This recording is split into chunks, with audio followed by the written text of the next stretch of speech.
রানীহাটির শ্মশানঘাট, পুকুরের পাড় বাঁধানো সিঁড়ির পাশে কাদম্বিনী বসে আছে। চোখে মুখে আতঙ্ক, রাত্রি জাগরণে পাগলের মতো চেহারা হয়েছে। এত অন্ধকার কেন? এ আমি কোথায় আছি দিদি? কাদম্বিনী মরে নাই। হঠাৎ কি কারণে তাহার জীবনের ক্রিয়া বন্ধ হইয়া গিয়াছিল। যখন সে সচেতন হইয়া উঠিল, দেখিল চতুর্দিকে নিবিড় অন্ধকার। চির অভ্যাস মতো যেখানে শয়ন করিয়া থাকে, মনে হইল এটা সে জায়গা নয়। একবার ডাকিল, দিদি। অন্ধকার ঘরে কেউ সাড়া দিল না, সবাই উঠিয়া বসিল। মনে পড়িল সে মৃত্যুশয্যার কথা। সেই হঠাৎ বক্ষের কাছে একটি বেদনা, শ্বাসরোধের উপক্রম, তারপর সমস্ত কালো হইয়া আসিল। প্রথমে মনে হইল জমানাই বুঝি এইরূপ চির নির্জন এবং চির অন্ধকার, সেখানে কিছুই দেখিবার নাই, শুনিবার নাই, কাজ করিবার নাই। কেবল চিরকাল এইরূপ চাপিয়া উঠিয়া বসিয়া থাকিতে হইবে। হঠাৎ বাদলা হওয়ার একটা ঝটকা কাদম্বিনীর চোখ মুখ স্পর্শ করিয়া গেল। বিদ্যুতের এক ঝলকানিতে এক মুহূর্তে পরিচিত পুষ্করণী, বটগাছ, বৃহৎ মাঠ এবং সুদূর তরুশ্রেণী এক পলকে চোখে পড়িল। মনে পড়িল মাঝে মাঝে পুণ্যতিথি উপলক্ষে এই পুষ্করণীতে আসিয়া স্নান করিয়াছি, এবং মনে পড়িল সেই সময় এই শ্মশানে মৃতদেহ দেখিয়া মৃত্যুকে কি ভয়ানক মনে হইত। ওই তো সেই পুষ্করিণী, বটগাছ, ওই তো বৃহৎ মাঠ, তরুশ্রেণী। তাহলে কি আমি বেঁচে আছি? আমি কি তবে বাড়ি ফিরে যাব? না না, আমাকে বাড়িতে নেবে কেন? সেখানে যে অমঙ্গল হবে। জীব রাজ্য থেকে আমি যে নির্বাসিত হয়ে এসেছি, আমি যে আমার প্রেতাত্মা, আমি এই পৃথিবীর জনসমাজের আর কেহ নহি। আমি অতি ভীষণ অকল্যাণকারিণী। আমি আমার প্রেতাত্মা, আমি আমার প্রেতাত্মা, প্রেতাত্মা। এই কথা মনে উদয় হইবা মাত্র তাহার মনে হইল তাহার চতুর্দিক হইতে বিশ্ব নিয়মের সমস্ত বন্ধন যেন ছিন্ন হইয়া গিয়াছে। যেন তার অদ্ভুত শক্তি, অসীম স্বাধীনতা, যেখানে ইচ্ছা যাইতে পারে, যাহা ইচ্ছা করিতে পারে।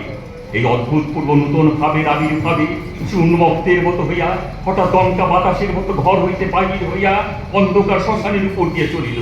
মনে লজ্জা, ভয়, ভাবনার লেশ মাত্র রহিল না।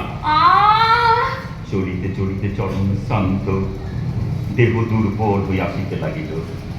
মাঠের পর মাঠ আর শেষ হয় না।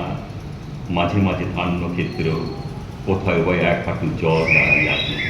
যখন ভোরের আলো অল্প অল্প দেখা দিয়াছে, তখন অদূরের লোকালয়ের বাঁশঝাড় হইতে দুটো একটা পাখির ডাক শোনা গেল। হাঁপাতে হাঁপাতে কাদম্বিনী একটা বটবৃক্ষের নিচে মন্দিরের চাতালে বসে পড়ে। রাস্তা দিয়ে দু একজন লোকের আনাগোনা দেখতে পান, কেমন ভয় ভয় করতে থাকে। এমন সময় এক ভদ্রলোক তার সামনে এসে দাঁড়ায়। মা, তোমাকে ভদ্রগুলো বলে বলে বোধ হচ্ছে। তুমি এই অবস্থায় একলা পথে কোথায় চলেছ? অমন করে চেয়ে রয়েছো কেন মা? চলো, আমি তোমাকে পৌঁছি। তোমার বাড়ি কোথায় আমাকে বলো। মা, তোমার বাসরটা কি বিস্মরণ হয়েছে? তাহলে ইচ্ছে করে তুমি আমার সাথে যেতে পারো। আমি এখন কলিকাতা যাত্রা করেছি। তোমার যখন ঠিকানা মনে পড়বে, আমি তখন তোমাকে তোমার গিয়ে পৌঁছে দেবো।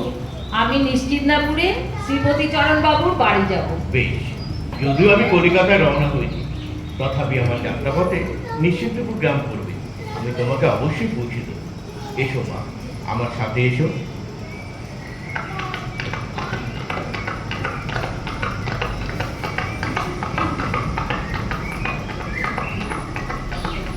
মা, তোমার নিজের বিয়ের কথা কিছুই মনে পড়ছে না? না। শ্বশুরালয়? না। পিতৃগৃহ? নাই। ও, তাহলে নিশ্চিন্ত তোমার কে থাকে? ছেলেবেলার সই। কিছুদিন সরে গিয়ে থেকে মনটা স্থির করো, পরে না আমার শ্বশুরালয় যাও। একটা কথা জিজ্ঞেস করবো মা? কি কথা বলুন? তোমার এই অবস্থা কেন? কি হয়েছিল তোমার? ঠিক আছে মা, ঠিক আছে। তোমার আপত্তি থাকবে বলতে হবে না। এই যে আমরা নিশ্চিন্তপুর লিখে গেছি, বোধ করি সামনে ছিল কি শ্রীপতি চরণ বাবু, কারণ সেই রূপেই বলতো।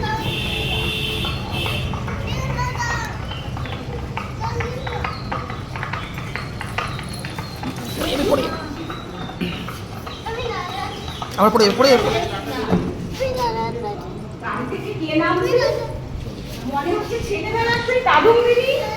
হ্যাঁ, তাই তো, কাদম্বিনী তো বটে। তবে ওর দশা এমন কেন? আর ভদ্রলোকই বা কে? নমস্কার, এটা কি পতিচরণ বাবু কি হোক? হ্যাঁ, কিন্তু আপনি? আমি পথি, কলিকাতায় গমন করেছি। পথে আপনার ছেলেবেলার সরিষাতে যায়। আপনাদের এখানে আপনার অভিজ্ঞতা প্রকাশ করায় খুব দিয়েছে। আমি চলি, নমস্কার। নমস্কার। খুব ভালো করেছেন। আপনার সহযোগিতায় কত বছর পর ছেলেবেলার সইকে আবার কাছে পেলাম। অনেক ধন্যবাদ আপনাকে। ধন্যবাদ জানিয়ে ছোট করবেন না, ক্রিয়াপতি মানবেরই কর্তব্য। আমি আমার ক্ষুদ্র কর্তব্য পালন করেছি মাত্র। চলি। কাদম্বিনী, এভাবে ফ্যাল ফ্যাল করে তাকিয়ে আছিস কেন? যোগমায়াকে চিনতে পারছিস না? চল চল, গৃহের ভিতরে চল। বাবা, কতদিন পর দেখা হলো বলতো? কতদিন তোকে চিঠিতে বলেছি, তোর তো কোনো ঝামেলা নেই, একবার চলে আয়। সেই আশা আসলি, কিন্তু এ কি তোর অবস্থা? নিশ্চয়ই ঝগড়া করে, ঝড় বৃষ্টি মাথায় করে এক কাপড়ে শ্বশুর বাড়ি থেকে সোজা